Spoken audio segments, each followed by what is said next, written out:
अस्सलाम वालेकुम। Biological series में आज का टॉपिक है क्लासिफिकेशन। इस टॉपिक को स्टार्ट करने से पहले मेरी आपसे रिक्वेस्ट है कि अगर आपने मेरा चैनल सब्सक्राइब नहीं किया तो इस चैनल को सब्सक्राइब करें, वीडियो के नीचे कमेंट करें और लाइक करें। Thank you. आइए अपने टॉपिक की तरफ चलते हैं। Classification, the process in which organisms are divided into groups and sub groups on the basis of their similarities and differences found in them. यानी क्लासिफिकेशन क्या है? द मोस्ट इंपॉर्टेंट डेफिनेशन है from paper point of view से कि ऐसा process जिसके अंदर हम ऑर्गेनिजम्स को डिवाइड करते हैं ग्रुप्स के अंदर और सब ग्रुप्स के अंदर। किस बेस पर? उनकी सिमिलैरिटीज की बेस पर और उनके अंदर जो डिफरेंस होता है उसकी बेस पर। It's called classification.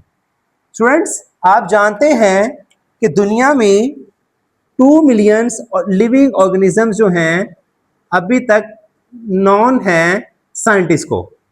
इनमें से 1.5 मिलियंस जो हैं वो एनिमल स्पीशीज हैं और 0.5 जो हैं वो प्लांट स्पीशीज हैं जो अभी तक साइंटिस्ट को या बायोलॉजिस्ट को पता है। अब यहां पर देखिएगा, इसका क्लासिफिकेशन का मेन एम और प्रिंसिपल क्या है। अगर आप बात करें कि main aim and principles of classification, तो सबसे पहले देखिएगा to determine similarities and differences among organism so they can be studied easy. अब यहां पर देखिएगा उनके अंदर हमने क्या फाइंड करना है, वही बात सिमिलैरिटीज और डिफरेंसेस फाइंड करनी है कि उनका मुतालिया क्या हो जाए, आसान हो जाए। बेटे ये पेपर के पॉइंट ऑफ व्यू से ये भी इंपॉर्टेंट शॉर्ट क्वेश्चन है। वो देते हैं right the aims and principles of classification. उसके बाद सेकंड नंबर पर है to find the evolutionary relationship.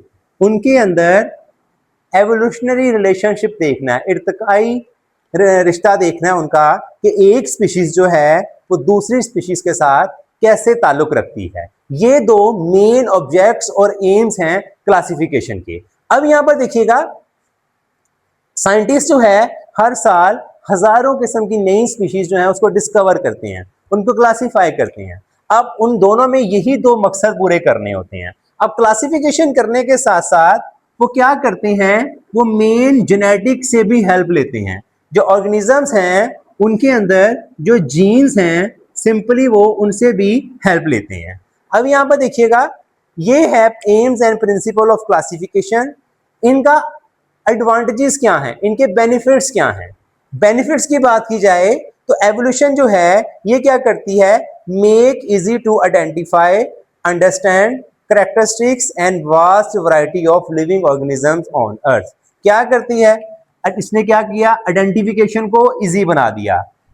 Characteristics जो है लिविंग ऑर्गेनिजम्स के उनको समझना क्या कर दिया, आसान कर दिया। ये एक मेन मकसद है क्लासिफिकेशन का। उसके बाद सेकंड पॉइंट है इसका, provide framework for comparing and studying of different species. ये जो क्लासिफिकेशन है ये आमतौर पर कंपैरिजन में और डिफरेंस फाइंड करने में स्पीशीज के अंदर आपको एक अमली ढांचा प्रोवाइड करती है, जिसकी वजह से आप कंपेयर कर सकते हैं कि ये स्पीशीज जो है इससे इतने परसेंट मिलती है और इतने परसेंट क्या है ये इससे डिफरेंट है। उसके बाद थर्ड नंबर पर है एक्सप्लेन इंटर रिलेशनशिप। इनका आपस में क्या ताल्लुक है, बहुत सी स्पीशीज का आपस में क्या ताल्लुक है, हम उसको भी क्या कर सकते हैं, एडवांटेजेस के अंदर देख सकते हैं। अब यहां पर देखिएगा थर्ड नंबर पे आता है आइडेंटिफिकेशंस ऑफ न्यू स्पीशीज। अब यहां से क्या होता है, हमने जो क्लासिफिकेशन है उसके एडवांटेजेस में पहले देखना है आइडेंटिफिकेशन ऑफ न्यू स्पीशीज। इससे हम क्या करते हैं, न्यू स्पीशीज को आइडेंटिफाई करते हैं और उनके दरमियान एवोल्यूशनरी रिलेशनशिप को फाइंड करते हैं। लास्ट पॉइंट है common language for biologist around the world. अब देखें, जो आपने स्पीशीज को डिस्कवर किया है उसका एक ही साइंटिफिक नेम होगा, उसके कैरेक्टर्स हर जगह पर क्या होंगे, सेम ही होंगे। तो हर बायोलॉजिस्ट जो है पूरी दुनिया में उसके लिए एक ही वर्ड यूज करेगा, लाइक होमोसेपियन इंसान पूरी दुनिया में एक जैसे, एलियम सीपा प्याज पूरी दुनिया में एक जैसे।